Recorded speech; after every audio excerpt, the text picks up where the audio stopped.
জ্ঞানচক্ষু আশাপূর্ণা দেবী। কথাটা শুনে তপনের চোখ মার্বেল হয়ে গেল। নতুন মেসোমশাই, মানে যার সঙ্গে এই কদিন আগে তপনের ছোট মাসির বিয়ে হয়ে গেল দেদার ঘটাপটা করে, সেই তিনি নাকি বই লেখেন। সেসব বই নাকি ছাপাও হয়। অনেক বই ছাপা হয়েছে মেসোর। তার মানে তপনের নতুন মেসোমশাই একজন লেখক, সত্যিকার লেখক। জলজান্ত একজন লেখককে এত কাছ থেকে কখনো দেখেনি তপন। দেখা যায় তাই জানত না। লেখকরা যে তপনের বাবা, ছোট মামা বা মেজ কাকুর মতো মানুষ, এ বিষয়ে সন্দেহ ছিল তপনের। কিন্তু নতুন মেশোকে দেখে জ্ঞানচক্ষু খুলে গেল তপনের। আশ্চর্য, কোথাও কিছু উল্টোপাল্টা নেই, অন্যরকম নেই, একেবারে নিছক মানুষ। সেই ওদের মতোই দাড়ি কামান, সিগারেট খান, খেতে বসেই আরে ব্যাস এত কখনো খাওয়া যায় বলে অর্ধেক তুলিয়ে দেন, চানের সময় চান করেন এবং ঘুমের সময় ঘুমন। তাছাড়া ঠিক ছোট মামাদের মতোই খবরের কাগজের সব কথা নিয়ে প্রবলভাবে গল্প করেন, তর্ক করেন। আর শেষ পর্যন্ত এদেশের কিছু হবে না বলে সিনেমা দেখতে চলে যান, কি বেড়াতে বেরোন সেজেগুজে। মামার বাড়িতে এই বিয়ে উপলক্ষেই এসেছে তপন, আর ছুটি আছে বলেই রয়ে গেছে। ওদিকে মেশোরও নাকি গরমের ছুটি চলছে, তাই মেশো শ্বশুরবাড়িতে এসে রয়েছেন কদিন। তাই অহরহই জলজান্ত একজন লেখককে দেখবার সুযোগ হবেই তপনের। আর সেই সুযোগেই দেখতে পাচ্ছে তপন, লেখক মানে কোনো আকাশ থেকে পড়া জীব নয়, তপনদের মতোই মানুষ। তবে তপনেরই বা লেখক হতে বাধা কি? মেসোমশাই কলেজের প্রফেসর, এখন ছুটি চলছে, তাই সেই সুযোগে শ্বশুরবাড়িতেই রয়ে গেছেন কদিন। আর সেই সুযোগেই দিব্যি একখানি দিবা নিদ্রা দিচ্ছিলেন। ছুটোমাসি সেই দিকে ধাবিত হয়। তপন অবশ্য না আ করে প্রবল আপত্তি তোলে, কিন্তু কে শোনে তার কথা। ততক্ষণে তো গল্প ছোট মেশোর হাতে চলেই গেছে। হইচই করে দিয়ে দিয়েছে ছোটমাসি তার ঘুম ভাঙিয়ে। তপন অবশ্য মাসির এই হইচইতে মনে মনে পুলকিত হয়, মুখে আ করলেও হয়। কারণ লেখার প্রকৃত মূল্য বুঝলে নতুন মেশোই বুঝবে, রত্নের মূল্য জহুরির কাছেই। একটু পরেই ছোট মেশো ডেকে পাঠান তপনকে এবং বোধ করি নতুন বিয়ের শ্বশুরবাড়ির ছেলেকে খুশি করতেই বলে ওঠেন, তপন, তোমার গল্প তো দিব্যি হয়েছে, একটু কারেকশন করে করে দিলে ছাপতে দেওয়া চলে। তপন প্রথমটা ভাবে ঠাট্টা, কিন্তু যখন দেখে মেশোর মুখে করুণার ছাপ, তখন আহ্লাদে কাদো কাদো হয়ে যায়। তাহলে বাপু তুমি ওর গল্পটা ছাপিয়ে দিও, মাসি বলে। মেশোর উপযুক্ত কাজ হবে সেটা। মেশো তেমনি করুণার মূর্তিতে বলেন, তা দেওয়া যায়, আমি বললে সন্ধ্যা তারার সম্পাদক না করতে পারবে না। ঠিক আছে, তপন, তোমার গল্প আমি ছাপিয়ে দেব। বিকেলে চায়ের টেবিলে ওঠে কথাটা, আর সবাই তপনের গল্প শুনে হাসে। কিন্তু মেশো বলেন, না না, আমি বলছি, তপনের হাত আছে, চোখও আছে। নচেত এই বয়সের ছেলেমেয়েরা গল্প লিখতে গেলেই তো হয় রাজারানীর গল্প লেখে, নয়তো খুন, জখম, অ্যাক্সিডেন্ট অথবা না খেতে পেয়ে মরে যাওয়া, এই সব মাল মশলা নিয়েই বসে। তপন যে সেই দিকে যায়নি, শুধু ওর ভর্তি হওয়ার দিনের অভিজ্ঞতা আর অনুভূতির বিষয় নিয়ে লিখেছে, এটা খুব ভালো, ওর হবে। তপন বিহবল দৃষ্টিতে তাকায়। তারপর ছুটি ফুরলে মেশো গল্পটি নিয়ে চলে গেলেন। তপন কৃতার্থ হয়ে বসে বসে দিন গোনে। এই কথাটাই ভাবছে তপন রাত দিন। ছেলেবেলা থেকেই তো রাশি রাশি গল্প শুনেছে তপন, আর এখন বস্তা বস্তা পড়ছে। কাজেই গল্প জিনিসটা যে কি সেটা জানতে তো বাকি নেই। শুধু এইটাই জানা ছিল না যে সেটা এমনই সহজ মানুষেই লিখতে পারে।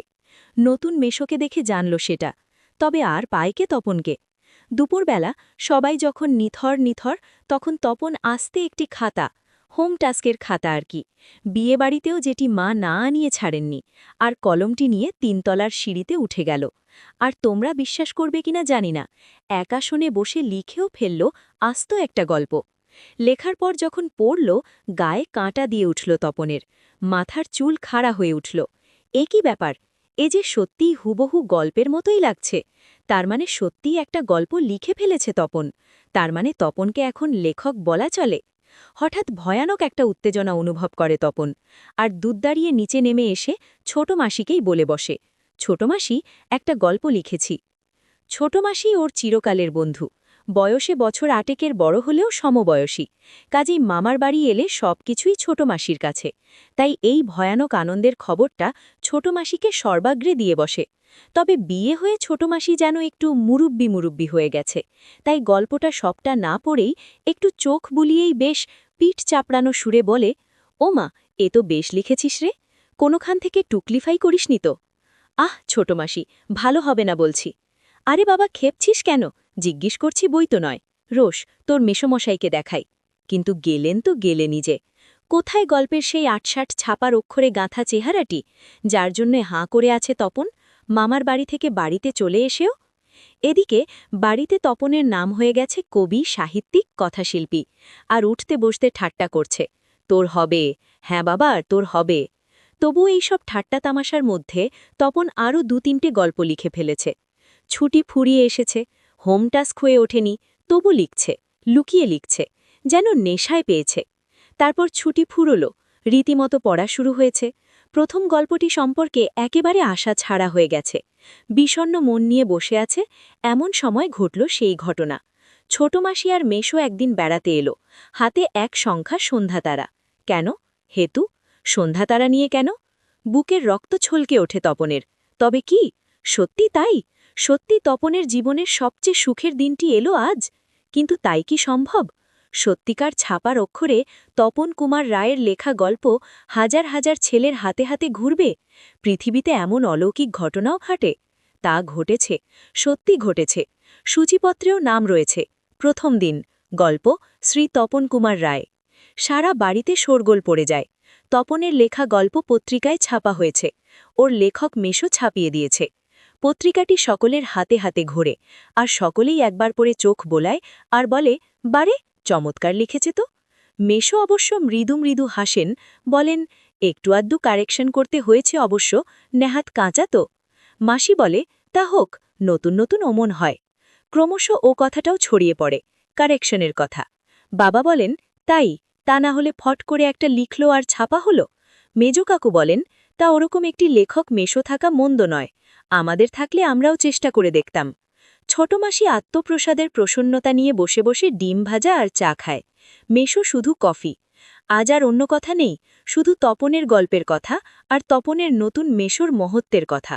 উনি নিজে গিয়ে না দিলে কি আর সন্ধ্যাতারার সম্পাদক তপনের গল্প করে আঙুল দিয়ে ছুত?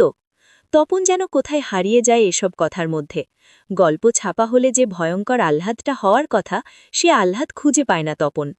অনেকক্ষণ পরে মা বলেন, কই, তুই নিজের মুখে একবার পড়তো তপন, শুনি। বাবা, তোর পেটে পেটে এতক্ষণে বলিটা নিজের হাতে পায় তপন। মা বলেন, কই পড়, লজ্জা কি, পড়, সবাই শুনি। তপন লজ্জা ভেঙে পড়তে যায়, কেশে গলা পরিষ্কার করে। কিন্তু এ কি, এসব কি পড়ছে তপন? এ কার লেখা? এর প্রত্যেকটি লাইন তো নতুন, আনকোরা, তপনের অপরিচিত। এর মধ্যে তপন কোথায়? তার মানে মেশো তপনের গল্পটিকে আগাগোড়াই কারেকশন করেছেন, অর্থাৎ নতুন করে লিখেছেন নিজের পাকা হাতে কলমে। তপন আর পড়তে পারে না, বোবার মতো বসে থাকে। তারপর ধমক খায়, কি রে, তোর যে দেখি পায়া ভারী হয়ে গেল, সবাই শুনতে চাইছে তবু পড়ছিস না, নাকি অতি আহ্লাদে বাক্য হরে গেল? তপন গড়গড়িয়ে পড়ে যায়। তপনের মাথায় ঢোকে না সে কি পড়ছে, তবু ধন্যি ধন্যি পড়ে যায়। আর একবার রব ওঠে তপনের লেখক মেশো তপনের গল্পটি ছাপিয়ে দিয়েছে। তপন বইটো ফেলে রেখে চলে যায়। তপন ছাতে উঠে গিয়ে শার্টের তলাটা তুলে চোখ মোছে। তপনের মনে হয় আজ যেন তার জীবনের সবচেয়ে দুঃখের দিন। কেন? তা জানে না তপন। শুধু এই দুঃখের মুহূর্তে গভীরভাবে সংকল্প করে তপন, যদি কখনো লেখা ছাপতে দেয় তো তপন নিজে গিয়ে দেবে, নিজের কাঁচা লেখা, ছাপা হোক না হোক। তপনকে যেন আর কখনো শুনতে না হয়, অমুক তপনের লেখা ছাপিয়ে দিয়েছে। আর তপনকে যেন নিজের গল্প পড়তে বসে অন্যের লেখা লাইন পড়তে না হয়। তার চেয়ে দুঃখের কিচ্ছু নেই, তার থেকে অপমানের।